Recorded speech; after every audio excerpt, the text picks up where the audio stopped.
భోగాపురం ఎయిర్పోర్టుకు అవసరమైన అన్ని అనుమతులు ఆనాటి సీఎం జగన్ సాధించారని మాజీ మంత్రి అమర్నాథ్ చెప్పారు. ఇప్పటికే 33% పనులు పూర్తయ్యాయని వివరించారు. గత ప్రభుత్వం చేసిన పనులు పూర్తి చేస్తామని సీఎం చంద్రబాబు అనాల్సింది పోయి అన్నీ తామే చేస్తామని మార్కెటింగ్ చేసుకోవడం ఏంటని ఆశ్చర్యంగా ఉందని అన్నారు. గత సంవత్సరం మే 3వ తారీఖున అనుకుంటా భోగాపురం ఇంటర్నేషనల్ ఎయిర్పోర్ట్కి సంబంధించి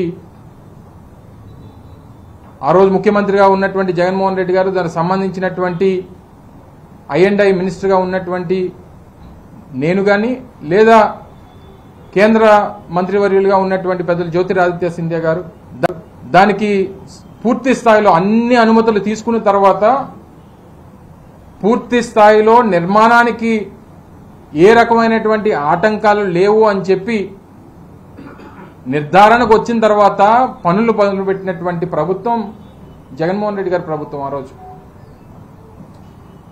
ఆయనకు ఉన్నటువంటి మార్కెటింగ్ స్కిల్స్ బహుశా దేశంలో ఏ నాయకుడికి ఉండవు. ఎందుకంటే మేం చేసినటువంటి పనులు మేం చేపట్టినటువంటి కార్యక్రమాలను కూడా ఆయనే చేసినట్టుగా ఇంకా ప్రజలకు చిత్రీకరించేటువంటి ప్రయత్నం చేయడం అనేటువంటిది కాస్త ఆశ్చర్యానికి గురి చేసింది. సరే, ఇప్పటి వరకు ప్రభుత్వం ఈ మేరకు చేసింది, ఇక నుంచి మేము కొనసాగిస్తామని చెప్పుంటే కొంచెం గౌరవంగా ఉండేది.